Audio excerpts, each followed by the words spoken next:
Genios de todo el mundo se reúnen en un congreso sobre física teórica celebrado en Alemania.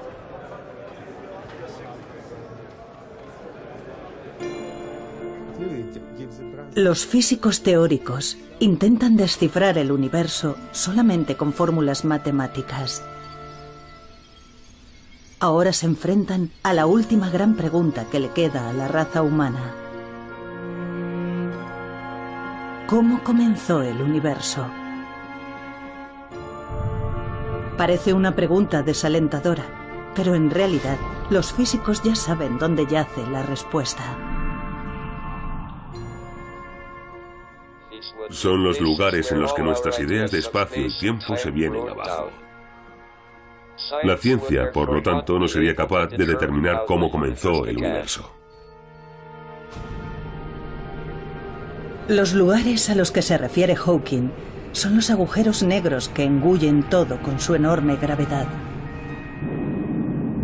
Ni siquiera la luz puede escapar de su profunda oscuridad, pero si su centro pudiera expresarse con una fórmula matemática, por fin se explicaría todo el universo. Esta sería la fórmula definitiva.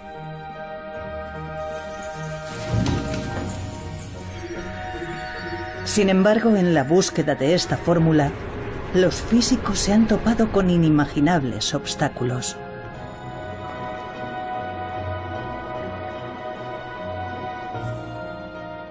Cayeron rayos y truenos y él dijo algo así como: eso debe de ser Dios. Nos estamos acercando demasiado a la respuesta y Dios está furioso con nosotros.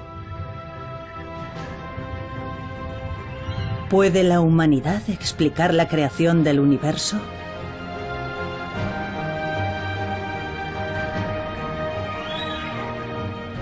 Armados solo con fórmulas, los físicos se han propuesto siempre metas muy ambiciosas. Esta es la historia de unos brillantes físicos y sus caminos recorridos a lo largo de un siglo. La fórmula definitiva.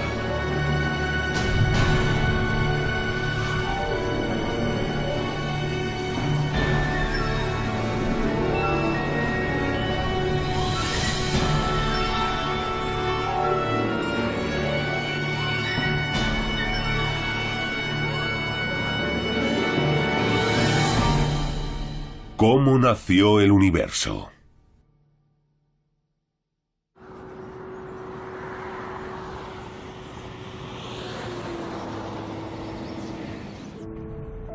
Entre las montañas de Colorado, Estados Unidos, se encuentra un centro que sirve de inspiración a físicos del mundo entero y donde se reúnen todos los años. El Centro Aspen de Física ha sido testigo de muchos descubrimientos importantes. Demos la bienvenida a John Sworth. En 2012, para celebrar el 50º aniversario del centro, un distinguido físico fue invitado a pronunciar unas palabras. John Sworth es uno de los físicos que más cerca ha estado de descubrir la teoría definitiva. Nos topamos con un prometedor enfoque para llevar a cabo la idea de Einstein de una teoría unificada. Ya teníamos una teoría única sin ninguna arbitrariedad que se suponía que describía todas las fuerzas de la naturaleza. Sworth ideó una nueva teoría llamada teoría de supercuerdas. Describía un mundo impensable anteriormente de partículas elementales revoloteando como cuerdas temblorosas. Pero hablaremos de ello más adelante. Antes echemos un vistazo al lugar que animó a Sworth a emprender su viaje en busca de la fórmula definitiva.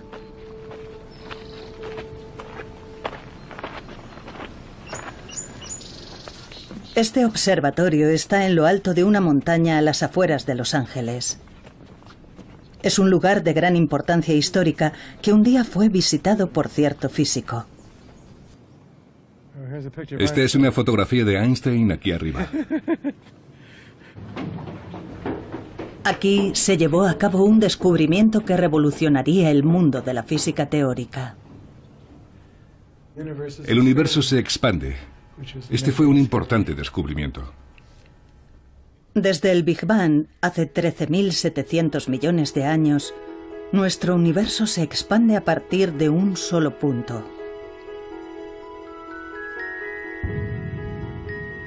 Los físicos han sido capaces de usar fórmulas para explicar todo lo que ocurrió en el mundo desde el segundo 10 elevado a la potencia menos 43 después del Big Bang. En otras palabras, el momento en sí en el que nació el universo continúa siendo un misterio.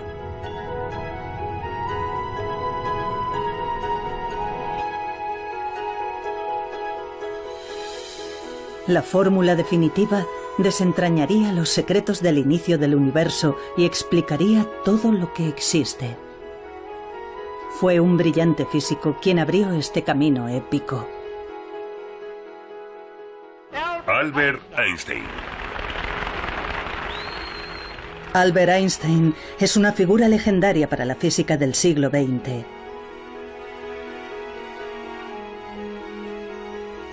Se ganó un merecido lugar en la historia con su teoría de la relatividad general. En una era sin ordenadores gigantes, logró demostrar con precisión los movimientos del universo más distante. Había muchas esperanzas de que resolviera por fin el misterio del origen del universo. Esta es la fórmula de la teoría de la relatividad general. Puede parecer complicada, pero su significado es sorprendentemente sencillo. La parte izquierda de la fórmula representa la curvatura del espacio. La derecha contiene símbolos que representan masa y energía. En otras palabras, la fórmula explica que donde hay masa o energía, hay una distorsión del espacio. Pero aún resulta un poco difícil imaginarlo. Hagamos un modelo sencillo de la teoría de la gravedad de Einstein usando objetos cotidianos. Nos explica el concepto Joseph Polchinski, uno de los físicos que tratan de encontrar la fórmula definitiva. Necesitamos una tela, que será el espacio.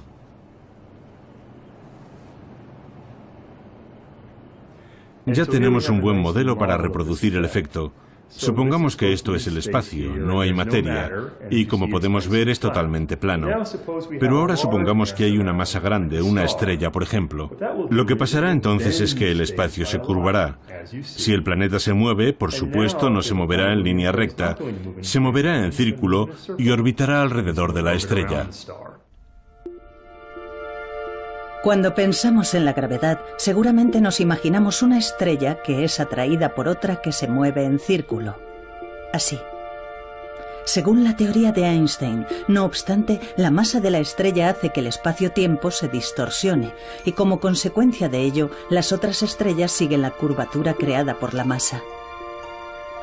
Esta curvatura del espacio-tiempo se vuelve más extrema y potente cuanto más pequeñas y pesadas son las estrellas. En base a esta teoría, Einstein hizo una atrevida predicción. Donde hay una fuerte gravedad, hasta la luz se curva. Si esta teoría fuera efectivamente correcta, significaría que una estrella oculta tras una estrella más grande sería visible, porque la gravedad curva la luz. Y su predicción demostró ser correcta.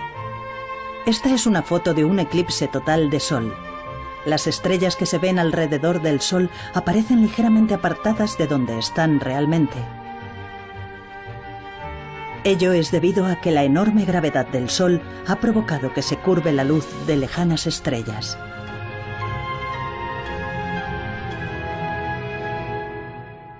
De alguna manera, existe una profunda conexión entre el hecho de que las ecuaciones matemáticas sean elegantes, utilicen muchos y modernos cálculos matemáticos y el hecho de que entren en contacto con gran cantidad de problemas físicos diferentes.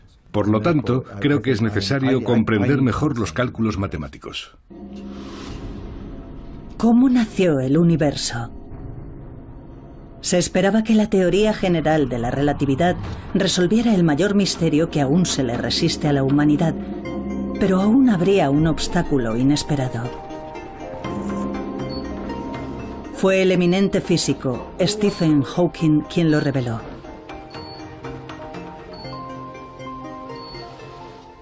Hola. ¿Cómo están? A pesar de sufrir una enfermedad incapacitante que paraliza los nervios del cuerpo, Hawking volcó su brillante mente en abordar el misterio del inicio del universo. Hawking se ganó el aplauso del mundo científico por realizar un importante descubrimiento relacionado con el Big Bang que marcó el comienzo del universo.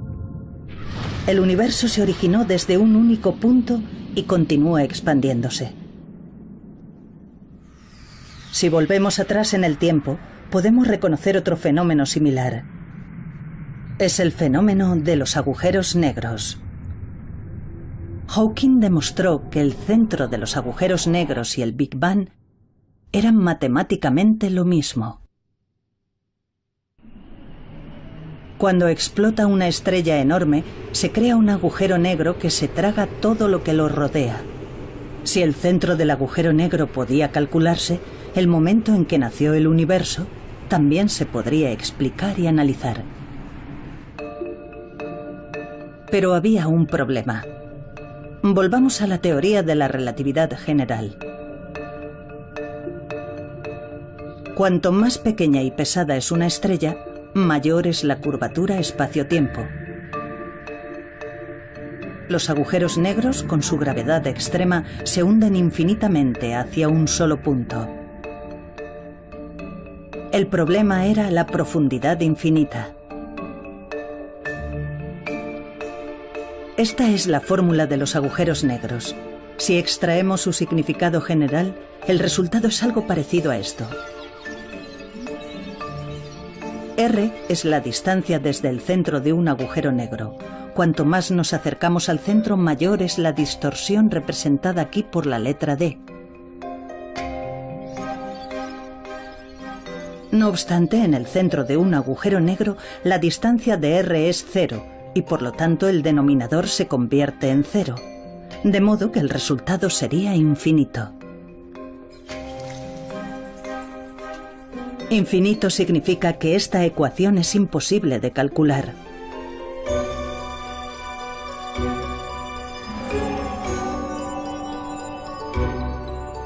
En otras palabras, la ecuación de la teoría de la relatividad general no puede aplicarse al centro de los agujeros negros. Si no podemos explicar el centro de los agujeros negros, el misterio del origen del universo también seguirá sin resolverse. Así que la teoría de la relatividad general, después de todo, no fue la fórmula definitiva. Son los lugares en los que nuestras ideas de espacio y tiempo se vienen abajo. La ciencia, por lo tanto, no sería capaz de determinar cómo comenzó el universo. El plano del universo demostraba ser huidizo. Los físicos aún tenían que resolver la cuestión del infinito.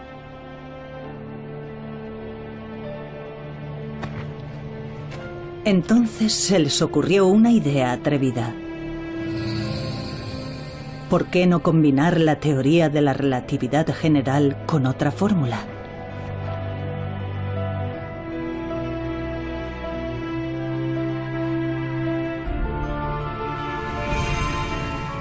Dicha fórmula sería la de las partículas elementales.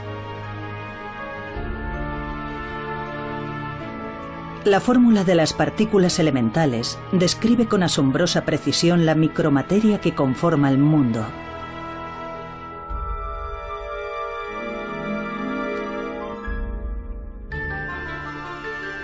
Pero, ¿por qué combinar esta fórmula con la de la teoría de la relatividad general? El centro de un agujero negro es un único punto minúsculo infinitamente comprimido.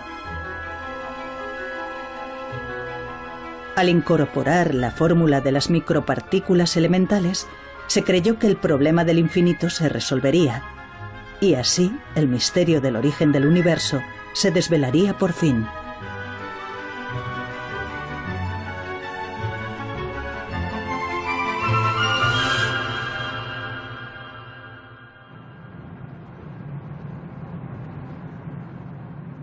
Fue un físico ruso el primero en intentar descubrir la fórmula definitiva combinando la teoría de la relatividad general con la fórmula de las partículas elementales.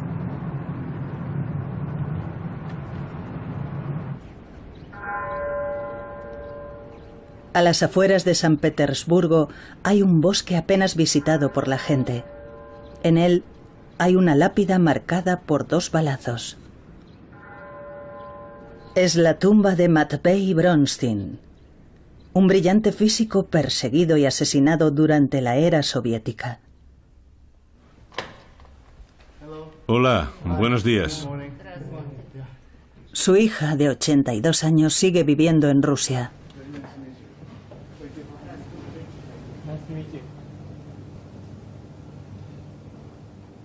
Bronstein murió a los 31 años. Su familia no fue informada de su fallecimiento hasta pasado más de medio siglo.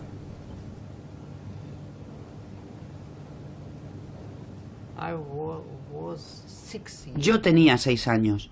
Lo detuvieron el día de mi 6º cumpleaños. Todos mis recuerdos son imágenes. No recuerdo conversaciones ni situaciones.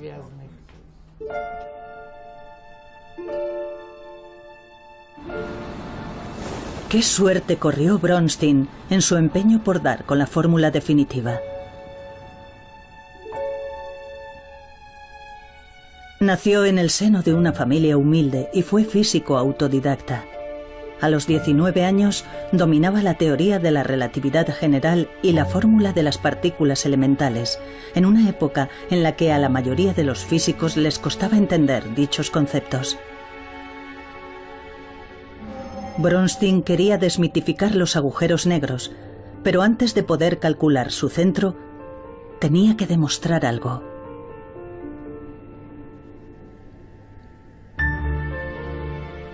Debía comprobar si las 2 fórmulas podían combinarse y funcionar juntas a nivel microscópico en el espacio que lo rodeaba. Tomó una sección de espacio, a una escala menor incluso que la de las partículas elementales, y calculó la gravedad que actuaba sobre ellas. Aquí, las 2 fórmulas utilizadas por Bronstein han sido reemplazadas por fórmulas modernas. Parecen complicadas, pero expresadas de una forma más sencilla significan lo siguiente.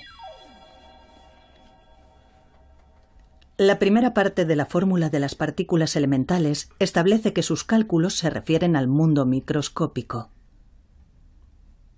Dentro del recuadro azul, la fórmula describe la micromateria y las fuerzas que actúan sobre ella.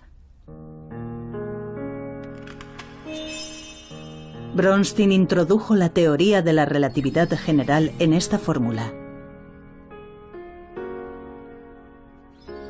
Entonces, se produjo un resultado sorprendente. Apareció un 0 como denominador. Esto solo podía significar una cosa: un cálculo imposible, conocido también como infinito. No hay duda de que las fórmulas combinadas eran correctas, pero ¿por qué daban aquel resultado? Bronstein continuó sus cálculos con mayor precisión aún.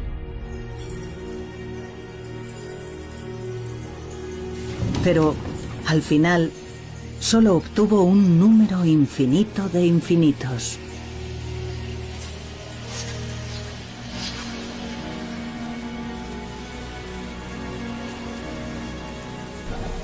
Estos resultados sugerían que si miramos lo que hay a nuestro alrededor a nivel microscópico, Todo es inestable, con multitud de fenómenos parecidos a agujeros negros que dan lugar a infinito.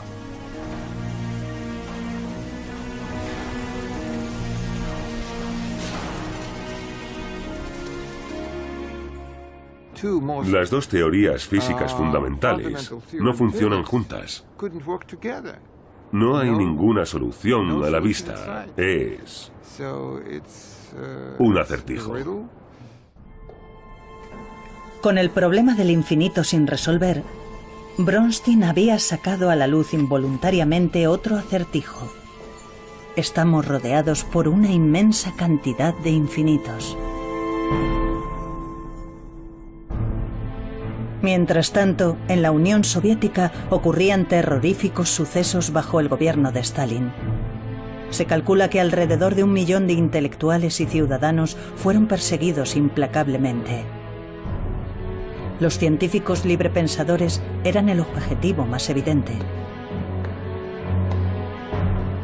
No obstante, Bronstein permanecía ajeno a todo lo que ocurría en su entorno y seguía intentando solucionar el problema del infinito. ¿Por qué los resultados eran siempre infinito? Si los cálculos eran correctos, el espacio que nos rodea podía derrumbarse en cualquier momento.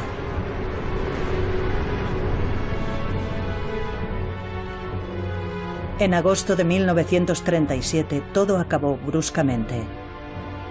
La policía secreta detuvo a Bronstein.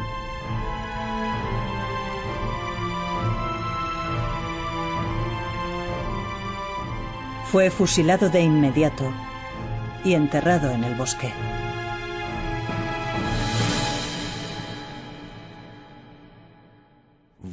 ¿Por qué Stalin ejerció aquella represión? Porque le preocupaba su poder personal.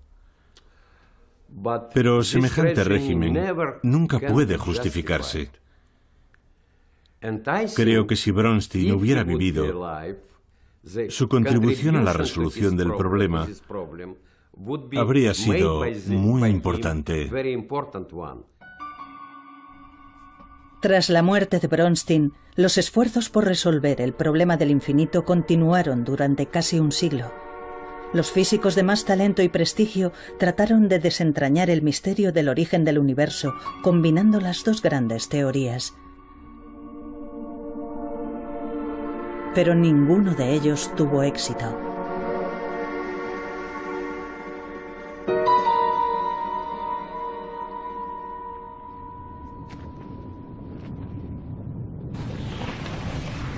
Un enorme pozo se abría ante aquellas mentes brillantes. Intentar solucionar el problema del infinito es desperdiciar tu vida. Eso era lo que pensaba la mayoría de los físicos cuando cesaban en su empeño por encontrar la fórmula definitiva.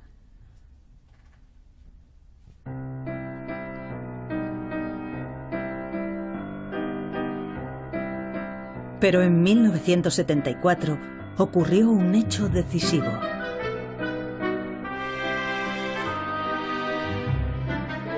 Se publicó un ensayo que aseguraba haber dado con la fórmula que resolvía el problema del infinito.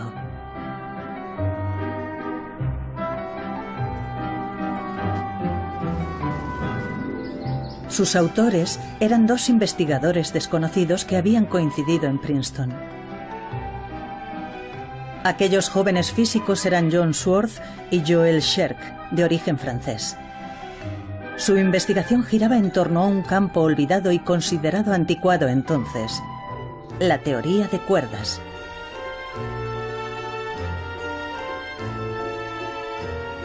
Tomemos como ejemplo las partículas elementales, las unidades de materia más pequeñas.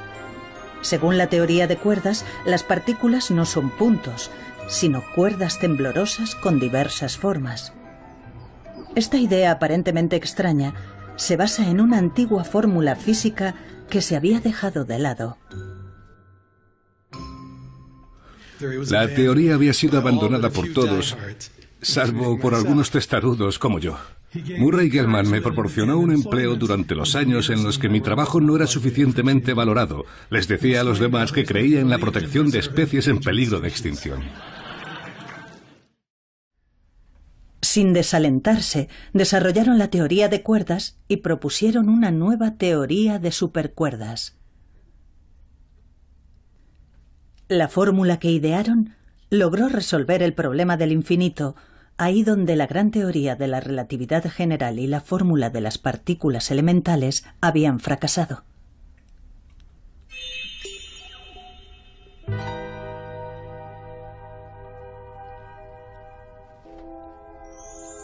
Pero ¿cómo resolvieron el acertijo los dos jóvenes físicos?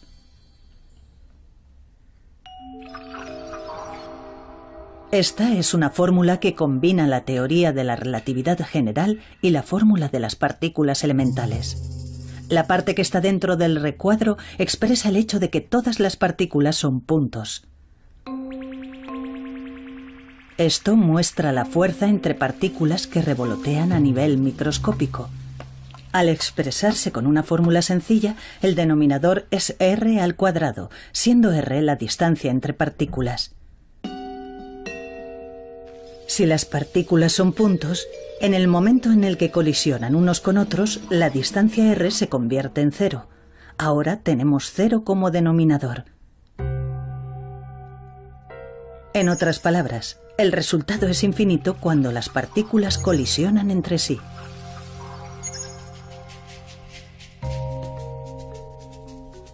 Pero como recordarán, en la teoría de supercuerdas las partículas no son puntos, sino cuerdas parecidas a gomas elásticas.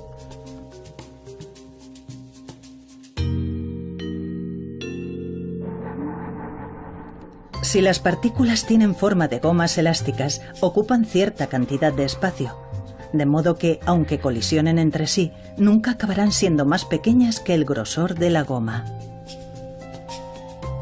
Ni siquiera en el momento de la colisión, la distancia r se convierte en 0 y por lo tanto no acabamos teniendo infinito como resultado de infinito. La teoría de supercuerdas resolvió finalmente el acertijo del infinito que había preocupado a los físicos durante casi medio siglo. Además abrió el camino para desentrañar el misterio del origen del universo.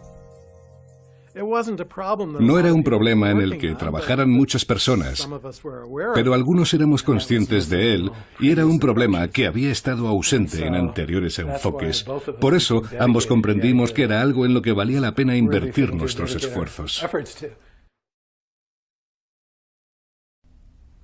Sin embargo, la mayoría de los físicos no prestaron atención a su teoría de supercuerdas.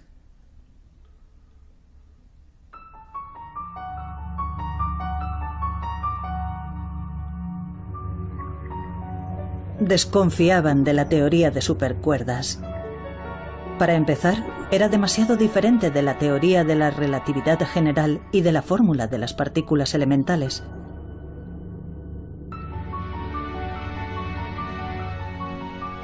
Pero eso no era todo.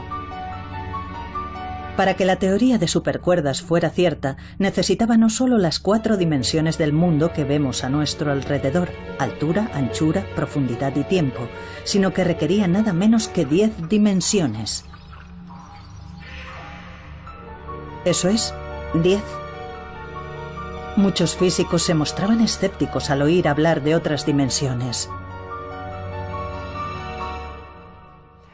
Nuestro espacio-tiempo tiene 3 espacios y una dimensión de tiempo. Por eso decimos que es un espacio-tiempo de 4 dimensiones. Pero en lugar de 4 tenía al menos 10 dimensiones. Había que hacer algo con respecto a aquellas 6 dimensiones superfluas. Así que perdí el interés en trabajar con más dimensiones. No me solucionaba nada. La teoría de supercuerdas no puede llamarse física. Aquellos que lleven a cabo tales investigaciones deben ser excluidos. Esas eran las opiniones que se escuchaban en aquella época. Schwartz recibió frecuentes comentarios sarcásticos de un físico ganador del premio Nobel. Creo que veía con escepticismo el programa de la teoría de cuerdas. Pensaba que se alejaba demasiado de los experimentos y eso le molestaba. Me tomaba el pelo con ello. Me veía en un pasillo y me gritaba desde lejos: Schwartz, ¿con cuántas dimensiones trabajas hoy?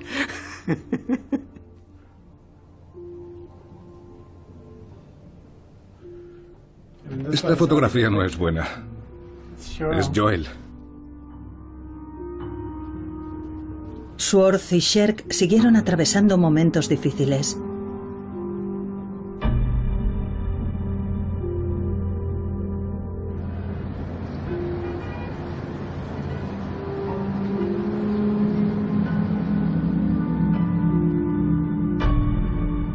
Después de que su teoría de supercuerdas fuera desechada ampliamente, Sherk cayó enfermo por una grave diabetes y regresó a Francia. ¿Por qué 10 dimensiones? ¿Y dónde estaban aquellas otras dimensiones invisibles?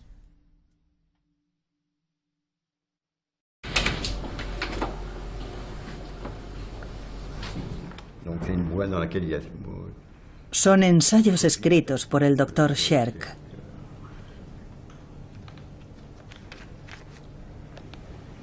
Se dice que Sherk se volcó obsesivamente en la investigación de otras dimensiones.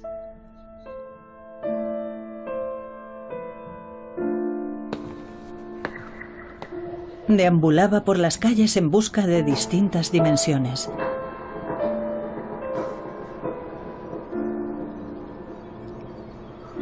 Se convirtió en un apasionado budista y se entregó a la meditación.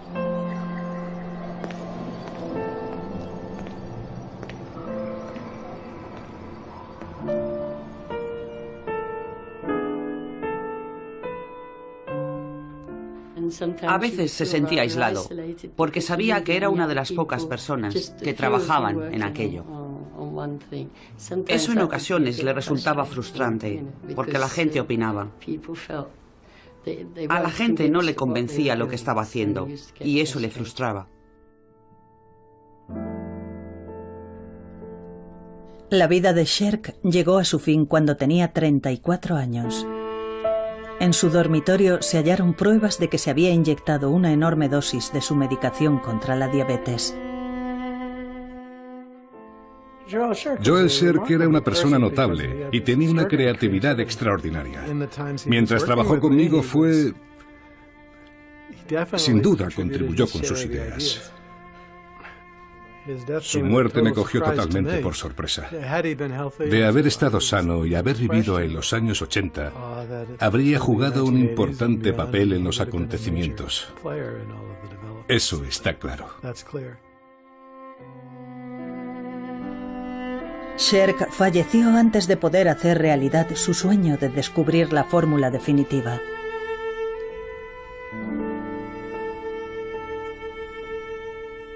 Schwartz, en solitario, continuó persiguiendo la meta que su amigo no logró alcanzar.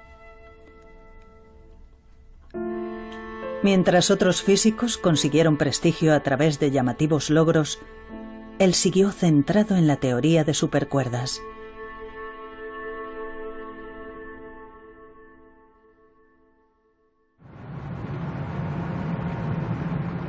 Entonces surgió otra oportunidad. Un nuevo miembro se unió a la investigación desde Inglaterra, al otro lado del océano. Se trataba del brillante físico Michael Green.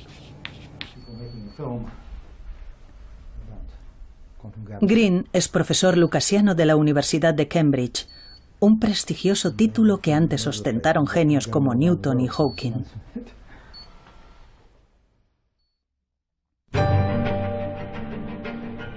Schwartz y Green decidieron enfocar la pregunta de las dimensiones de la siguiente manera. Nunca había habido ninguna prueba matemática de que solo hubiera 4 dimensiones en el universo. Si la fórmula decía que eran 10 dimensiones, tal vez fueran las creencias ampliamente extendidas las que estaban equivocadas. Los dos físicos decidieron una vez más probar que la fórmula de la teoría de supercuerdas merecía ser la fórmula definitiva. Necesitaban demostrar que la teoría de la relatividad general y la fórmula de las partículas elementales podían hallarse dentro de la fórmula de la teoría de supercuerdas.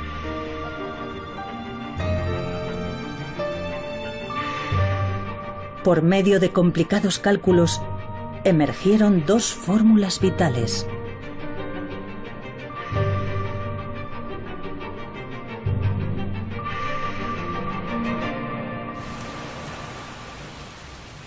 Cuando estaban realizando los últimos cálculos para asegurarse de que no había contradicciones en la fórmula, se toparon con algo extraño.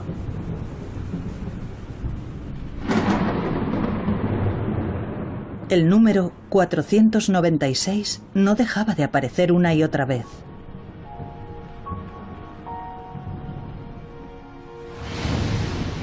...496 es lo que se conoce como un número perfecto y ya era venerado por los antiguos griegos que lo relacionaban con la creación del mundo. Su aparición simultánea era una prueba de la hermosa armonía entre el vasto universo y el mundo microscópico que coexisten en la fórmula.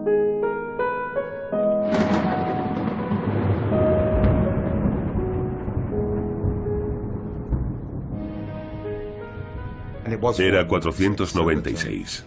Fue un gran momento. Recuerdo que, mientras hablábamos de ese número, 496, cayeron rayos y truenos. Y él dijo algo así como, eso debe de ser Dios. Nos estamos acercando demasiado a la respuesta y Dios está furioso con nosotros. Al mismo tiempo que apareció el número 496, consiguieron combinar la teoría de la relatividad general y la fórmula de las partículas elementales sin ninguna contradicción. En aquel entonces nos pareció un milagro. Fue una situación curiosa porque nos topamos con una teoría que en cierto modo era más inteligente que nosotros, pues contenía profundas verdades que realmente no entendíamos. La noticia del descubrimiento logrado a través de sus cálculos se difundió enseguida por todo el mundo. Estaba muy emocionado y dijo, ¿os habéis enterado de la revolución? Era una época muy excitante y la gente se mostraba muy optimista porque pronto podríamos explicar el universo. Enseguida quedó totalmente claro que la teoría podía ser mucho más realista. Yo no lo creí, sigo sin creerlo hoy en día. No quería admitir que todo lo que estaba pasando fuera una coincidencia. Me pareció una especie de señal del cielo. ¿Podía ser la teoría del todo la fórmula definitiva que resolvería por fin el misterio de cómo nació el universo?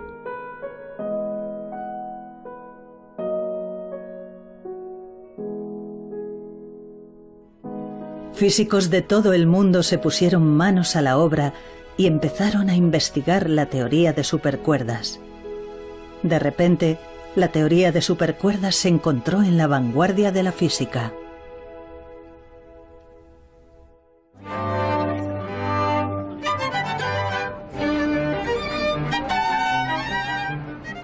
Los físicos por fin habían aceptado la idea de las dimensiones múltiples.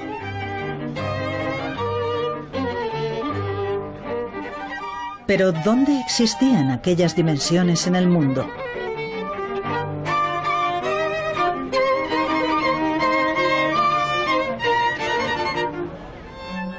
Hay que hacer un esfuerzo para comprender la idea.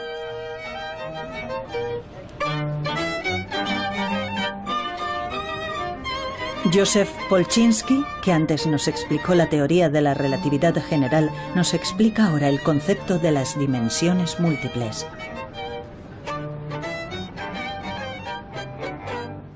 Muchos físicos piensan que el universo tiene dimensiones ocultas. Para un físico, una dimensión es una dirección en la que pueden moverse las cosas. Podemos verlo con esta cuerda floja, por ejemplo. Nuestra equilibrista Erika ve la cuerda floja como un mundo unidimensional. Solo puede moverse hacia adelante y hacia atrás. Para esta mariquita, que es mucho más pequeña, la cuerda es bidimensional. La mariquita puede moverse a lo largo de la cuerda o alrededor de ella. Como dice Polchinski, la cuerda es bidimensional para la mariquita. En otras palabras, al centrar nuestra atención en escalas más pequeñas, comenzamos a ver dimensiones anteriormente ocultas. Pero ¿dónde podemos encontrar ese mundo de 10 dimensiones descrito en la teoría de supercuerdas? Existe en el mundo microscópico. Un mundo tan microscópico que es la trillonésima parte de la trillonésima parte de un átomo. Estos objetos de forma extraña son lo que los físicos consideraban parte de esas otras dimensiones. Como las dimensiones están ocultas a nivel ultramicroscópico, normalmente son invisibles al ojo humano.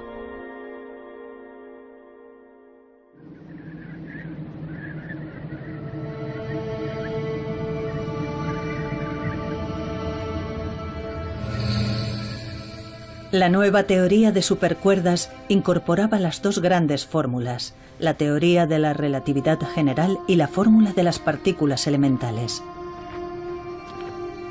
¿Era esta la fórmula definitiva que descifraría por fin todo lo que hay en el universo?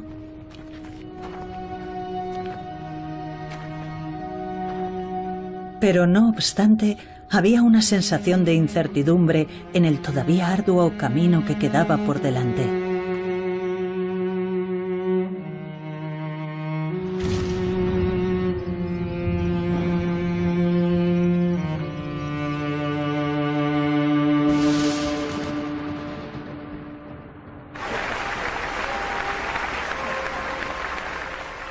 Entonces fue cuando el genio Stephen Hawking volvió a entrar en escena.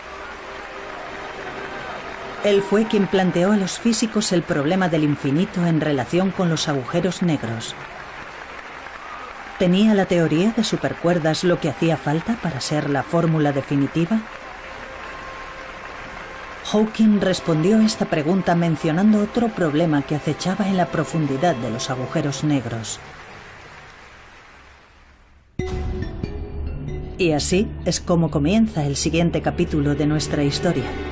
El nuevo problema estaba relacionado con el misterioso calor generado en el centro de los agujeros negros.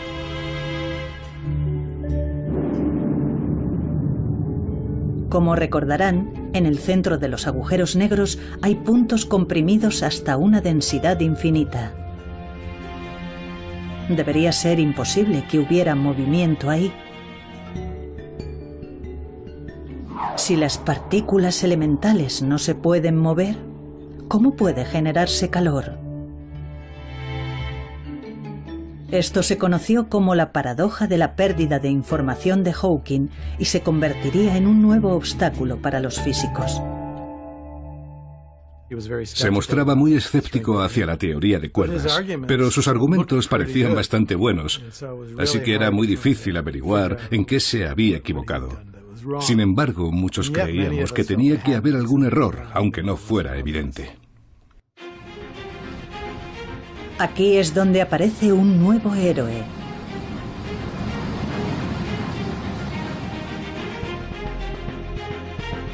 Es el joven físico Joseph Polchinski, al que ya hemos visto explicándonos diversos conceptos. Polchinski logró seguir desarrollando la teoría de supercuerdas.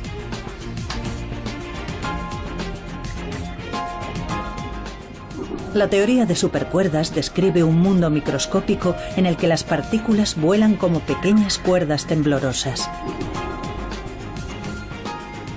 Un día, al pasar por una lavandería durante un descanso en un congreso, a Polchinski se le ocurrió una idea.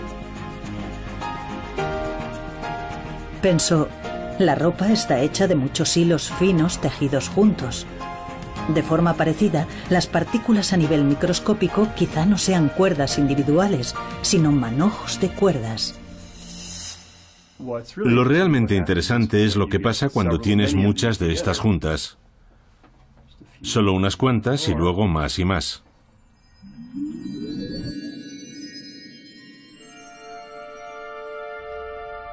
Trabajó en una fórmula y propuso que no eran cuerdas individuales, sino muchas cuerdas moviéndose juntas y formando una especie de membrana.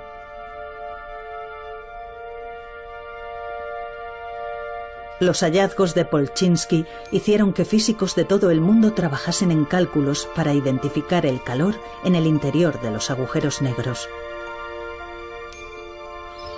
Finalmente, con la incorporación de una nueva fórmula que describe el fenómeno de la membrana, la teoría de supercuerdas se utilizó con éxito para calcular el calor dentro de los agujeros negros.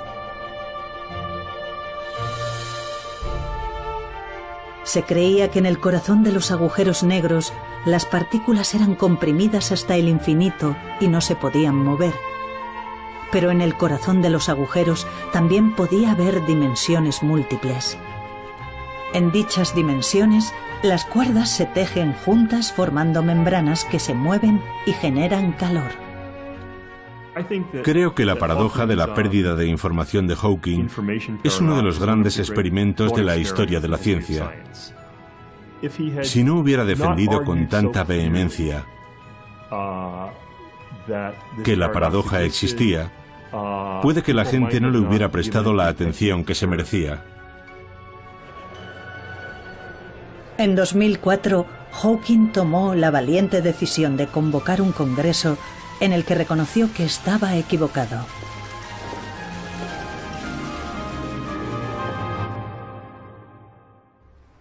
Quiero informarles de que creo haber resuelto un importante problema de física teórica que sigue pendiente desde que descubrí, hace 30 años, que los agujeros negros desprenden calor.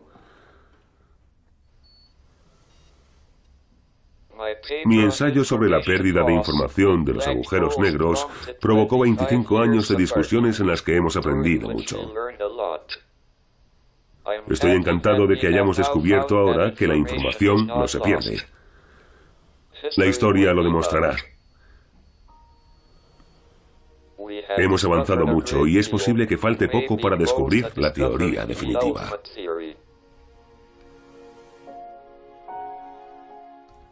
Me gustaría encontrar una respuesta mejor para las preguntas de ¿por qué estamos aquí? ¿Por qué vale la pena vivir en este universo? ¿Y cuál es el significado de ello? Tal vez estemos contemplando cuestiones filosóficas que ni siquiera sabemos por qué nos planteamos. No tengo una buena respuesta, pero aún así seguimos haciendo lo que hacemos.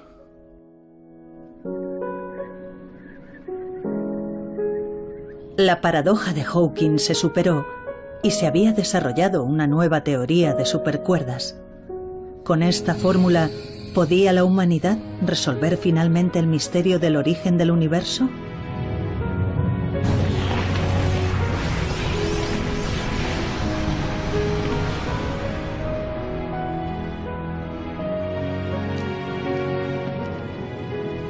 En el largo camino en busca de la fórmula definitiva, los físicos se han topado con el infinito, las dimensiones múltiples y los agujeros negros. Ahora, por fin, están consiguiendo vislumbrar el origen del universo.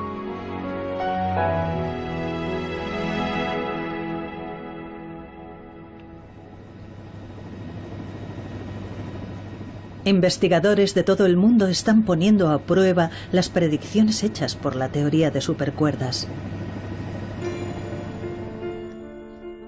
El CERN es el laboratorio de física de partículas más grande del mundo, donde fue descubierto el bosón de Higgs. Uno de sus siguientes objetivos es descubrir otras dimensiones. La idea es utilizar el gigantesco acelerador para desvelar las dimensiones ocultas a nivel microscópico. La atención se ha centrado también en los agujeros negros que los físicos llevan mucho tiempo estudiando en su búsqueda de la fórmula definitiva. Científicos de todo el mundo intentan ahora observar directamente la entrada de un agujero negro.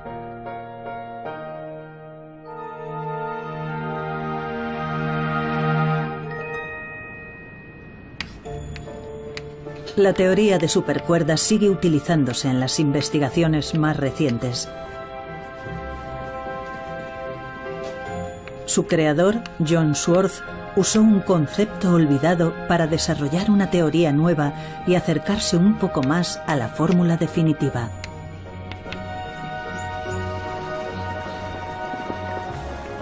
Pero empieza a pensar que quizá no viva para ver el día en el que por fin se desvelen los secretos del origen del universo.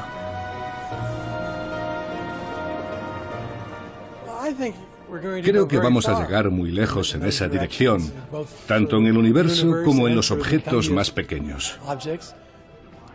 Por una parte, es triste no conocer la respuesta definitiva y por otra sería triste conocerla porque ¿qué haríamos entonces?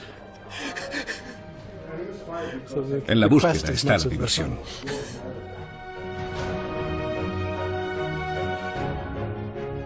Entonces, ¿cómo se creó nuestro universo?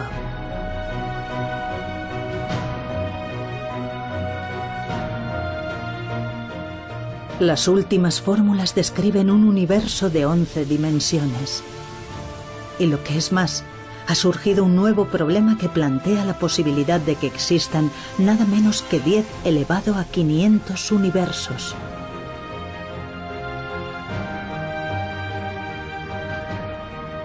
La fórmula definitiva desvelará los profundos misterios del universo.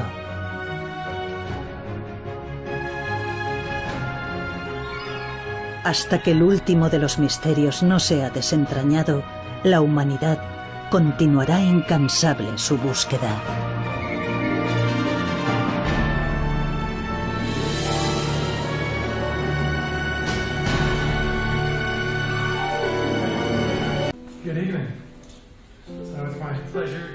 John Swartz es uno de los físicos que más cerca ha estado de descubrir la teoría definitiva.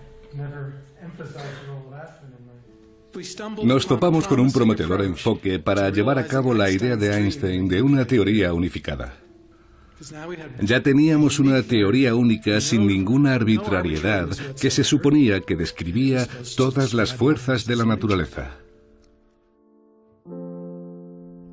Swartz ideó una nueva teoría llamada teoría de supercuerdas.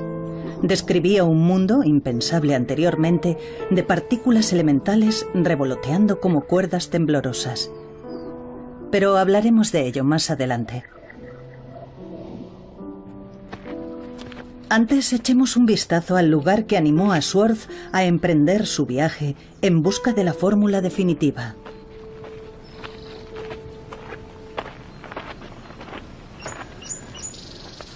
Este observatorio está en lo alto de una montaña a las afueras de Los Ángeles.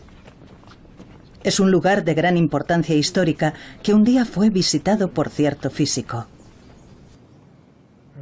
Esta es una fotografía de Einstein aquí arriba. Aquí se llevó a cabo un descubrimiento que revolucionaría el mundo de la física teórica. El universo se expande. Este fue un importante descubrimiento. Desde el Big Bang, hace 13.700 millones de años, nuestro universo se expande a partir de un solo punto.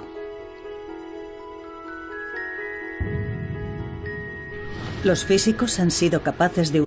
Hagamos un modelo sencillo de la teoría de la gravedad de Einstein usando objetos cotidianos. Nos explica el concepto Joseph Polchinski, uno de los físicos que tratan de encontrar la fórmula definitiva. Necesitamos una tela, que será el espacio.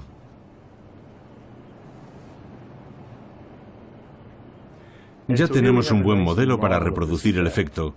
Supongamos que esto es el espacio, no hay materia, y como podemos ver es totalmente plano.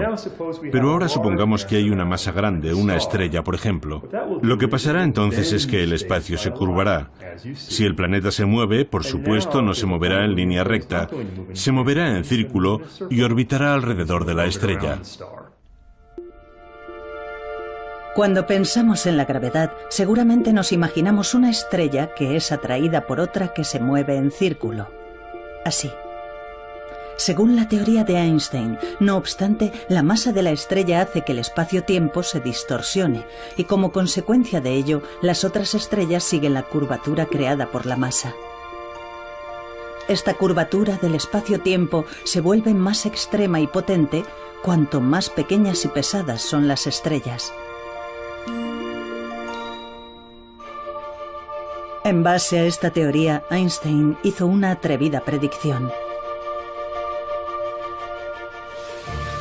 Donde hay una fuerte gravedad, hasta la luz se curva. Si esta teoría fuera efectivamente correcta, significaría que una estrella oculta tras una estrella más.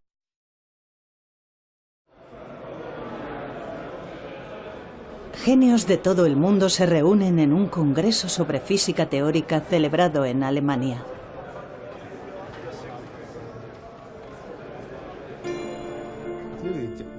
Los físicos teóricos intentan descifrar el universo solamente con fórmulas matemáticas. Ahora se enfrentan a la última gran pregunta que le queda a la raza humana.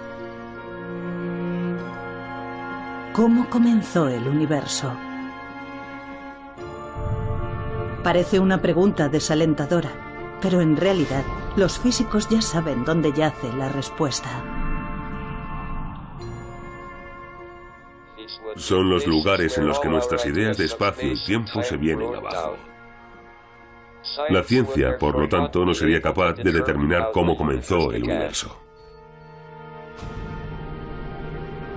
Los lugares a los que se refiere Hawking son los agujeros negros que engullen todo con su enorme gravedad.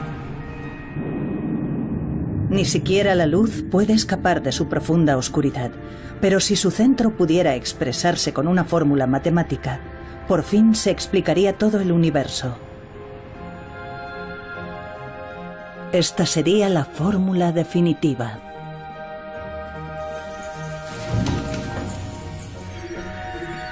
Sin embargo, en la búsqueda de esta fórmula, los físicos se han topado con inimaginables obstáculos.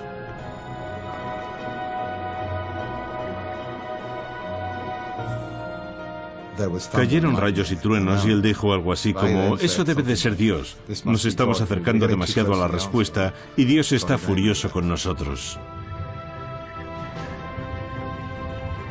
¿Puede la humanidad explicar la creación del universo?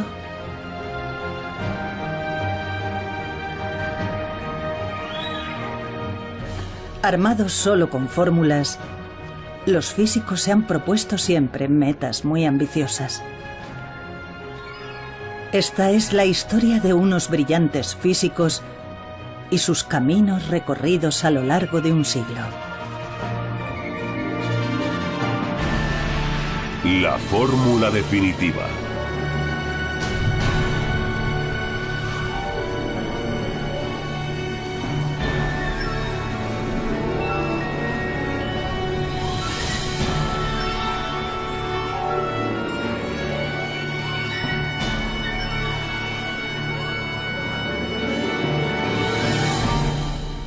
¿Cómo nació el universo?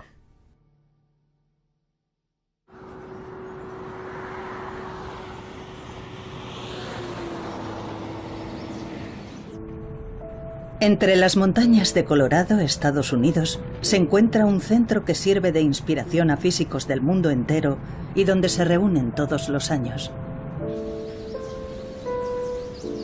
El Centro Aspen de Física ha sido testigo de muchos descubrimientos importantes. Demos la bienvenida a John Sworth.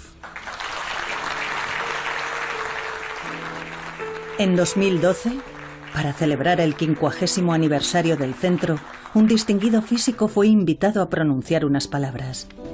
Usar fórmulas para explicar todo lo que ocurrió en el mundo desde el segundo 10 elevado a la potencia menos 43 después del Big Bang. En otras palabras, el momento en sí en el que nació el universo continúa siendo un misterio.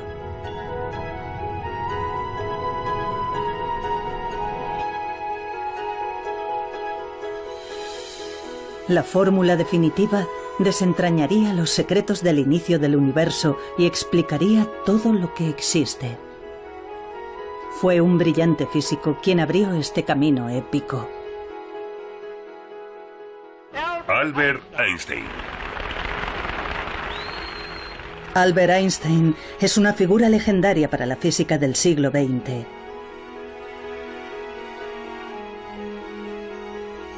Se ganó un merecido lugar en la historia con su teoría de la relatividad general. En una era sin ordenadores gigantes, logró demostrar con precisión los movimientos del universo más distante. Había muchas esperanzas de que resolviera por fin el misterio del origen del universo.